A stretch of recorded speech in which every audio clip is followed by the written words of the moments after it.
இதுதான்டா கபடி மேட்ச் அப்படிங்கிற மாதிரி ஒரு தரமான மேட்ச் தான் இன்னைக்கான வீடியோவில் கொண்டு வந்திருக்கேன். Palani tuskers vs Kurukshetra warriors. So இந்த மேட்ச் வந்து பார்த்தீங்கன்னா மேட்ச் வந்து டை ஆச்சு. ஓகேங்களா, ஓப்பனாக சொல்கிறேன், இந்த மேட்ச் வந்து ரொம்ப அற்புதமாக இருந்துச்சு. முக்கியமாக பழனி டஸ்கர்ஸ் டீமோட டிஃபென்ஸ் வந்து பார்த்தீங்கன்னா இந்த மேட்சை இவ்வளோ தூரம் இழுத்து பிடிக்கிறதுக்கு ஒரு முக்கிய காரணமாக பார்க்குறேன்.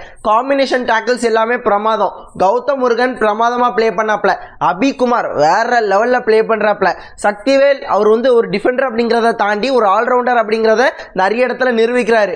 ரைடுக்கு போய் தேவையான இடங்கள்ல வந்து பாயிண்ட்ஸ் வந்து எடுத்து கொடுத்தாரு. நேத்தைக்கான மேட்சஸ்லயும் அப்படி எடுத்து கொடுத்தாரு, இன்னைக்கும் அப்படி எடுத்து கொடுத்துருக்காரு. ஸோ டிஃபென்ஸ் வந்து பார்த்தீங்கன்னா தரமா இருக்கும். சங்கர் கொஞ்சம் ஸ்லோவாக தான் ப்ளே பண்ணாப்ல, பட் ஓவராலாக பார்க்கும்போது ஒரு நல்ல கேமை வந்து பழனி டஸ்கர்ஸ் டீம் கொடுத்தாங்க. டிஃபென்ஸ் பழனி டஸ்கர்ஸ் டீமுக்கு ரொம்ப பிரமாதமாக இருந்துச்சு. பட் ரைடிங் வந்து எதிர்பார்த்த அளவுக்கு இல்லை. அண்ட் ரைடிங்கில் வந்து பார்த்தீங்கன்னா ரஞ்சித் அண்ணன் வந்து பார்த்தீங்கன்னா ஒரு சில முக்கியமான இடங்களில் பாயிண்ட்ஸும் எடுத்தாங்க, ஒரு சில முக்கியமான இடங்களில் அவுட் ஆனாங்க. அவர் எடுத்த பாயிண்ட்ஸ் எல்லாமே இம்பார்ட்டண்டான நேரத்தில் எடுத்த பாயிண்ட்ஸ். ஓகேங்களா, அண்ட் அப்புறம் வந்து பார்த்தீங்கன்னா கேசவன் ராஜா ஃபுல் மேட்சும் ப்ளே பண்ணாப்ல, ஒரு சில இடங்களில் டேக்கிள் ஆகி ஒரு சில இடங்களில் பாயிண்ட் எடுத்து அந்த மாதிரி ஓரளவு ப்ளே பண்ணார். ஓகேங்களா, அண்ட் அடுத்தது வந்து பார்த்தீங்கன்னா ஹரிஷ் காமாட்சியை பொறுத்தளவு வந்து பார்த்தீங்கன்னா பெருசாக பாயிண்ட்ஸ் எடுக்க முடியல. அண்ட் ராஜ்பாலை பொறுத்தளவும் அதே நிலைமை தான், அவருக்கு பெருசாக வாய்ப்புகளே கிடைக்கல. ஒரு சில ரைட்ஸ் மட்டும் வந்து டோட்டலாக போயிருப்பார், அதுக்கப்புறம் அவரை வந்து வெளியே எடுத்துட்டாங்க. அண்ட் அதன் பிறகு வந்து பார்த்தீங்கன்னா இளஞ்செழியனை வந்து இறக்கியிருந்தாங்க. அவருமே ஒரு சில இடங்களில் பாயிண்ட்ஸ் எடுத்தார், நிறைய இடங்களில் அவுட் ஆகிட்டார். ஓகேங்களா, அண்ட் இந்த மேட்சை தோக்கிறதுக்கு நிறைய காரணங்கள் இருக்குது. அதில் வந்து இளஞ்செழியனும் ஒருத்தர் அப்படின்னு சொல்லலாம். ஏன்னா ஒரு முக்கியமான நேரத்தில் போய் அவுட் ஆயிடுவார். நீங்கள் மேட்சை பார்த்தீங்கன்னா க்ளீனாக தெரியும். ஸோ இந்த மேட்சோட லிங்க்கை வந்து பார்த்தீங்கன்னா கீழே டிஸ்கிரிப்ஷனில் கொடுக்குறேன், மறக்காமல் தொட்டுட்டு போய் பாருங்கள். அண்ட் ஓவரால் இந்த மேட்ச் வந்து பார்த்தீங்கன்னா சீசா மாதிரி தான் இருந்துச்சு. ஃபர்ஸ்ட் அவங்க ஒரு ஆல் அவுட் பண்ணாங்க, அப்புறம் நம்ம பண்ணோம், அதுக்கப்புறம் அவங்க பண்ணாங்க, நம்ம பண்ணோம். இந்த மாதிரி விஷயம் தான் ரிப்பீட் ஆகிட்டே இருந்துச்சு. ஸோ நீங்கள் மேட்சை பார்த்தீங்க அப்படின்னா கண்டிப்பாக க்ளீனாக உங்களுக்கு தெரியும்.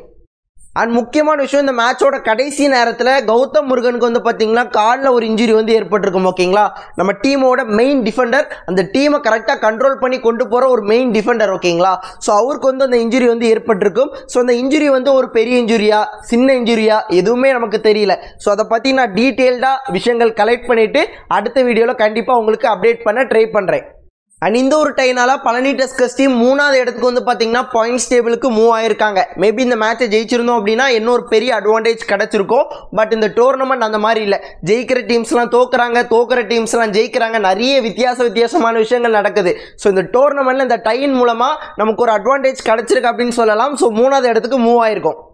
அண்ட் நாளைக்கு பழனி டஸ்கர்ஸ் டீம் சாயங்காலம் 4 மணிக்கு யுவா யோதாஸ் கூட வந்து மோத போகிறாங்க. ஸோ மேட்ச் எல்லாத்தையுமே ஃபேன் கோடில் ஃப்ரீயாக பார்க்கலாம். யூடியூப்பில் சர்ச் பண்ணி பார்த்தா கூட கண்டிப்பாக வரும். ஸோ மறக்காமல் பாருங்கள். அண்ணன்பா முக்கியமான அப்டேட், நம்ம சேனலுக்கு வந்து பார்த்தீங்கன்னா பேர் வந்து மாற்ற போகிறோம். ஓகேங்களா, ஸோ ஸ்போர்ட்ஸ் எக்ஸ்பிரஸ் தமிழ் அப்படிங்கிறத கபடி எக்ஸ்பிரஸ் அப்படிங்கிற மாதிரி மாற்றலாம் அப்படிங்கிற மாதிரி ஐடியா இருக்குது. உங்களுக்கு ஏதாவது பேர் தெரிஞ்சிச்சு அப்படின்னா, கபடிக்கு ரிலேட்டடாக தெரிஞ்சிச்சு அப்படின்னா மறக்காமல் கமெண்ட் பண்ணுங்கள். ஸோ நல்லா இருந்துச்சுன்னா கண்டிப்பாக நம்ம செலக்ட் பண்ணி அதுவே நம்ம சேனலுக்கு பேராக வைக்கலாம். அண்ட் ஒரு சில லோகோஸ் வந்து கிரியேட் பண்ணி வச்சுருக்கேன், அண்ட் அதை கூட வைக்கலாம். இல்லை நீங்கள் வேறு ஏதாவது பேர் சொல்லி அந்த பேர் எனக்கு பிடிச்சி போச்சு அப்படின்னா அண்ட் அதுலேருந்து கூட நம்ம கண்டிப்பாக வேறு லோகோ வந்து கிரியேட் பண்ணலாம். ஸோ மறக்காமல் கமெண்ட்டில் சொல்லுங்கள். அண்ட் வீடியோ அவ்வளோ தான் நண்பா. ஸோ இவ்வளோ நேரம் வீடியோ ஸ்கிப் பண்ணாமல் பார்த்தவங்க எல்லாருக்குமே நன்றி. இதே போல் நல்ல வீடியோவில் நாளைக்கு பார்க்குறேன். அது வரைக்கும் tata, bye bye, see you நண்பா.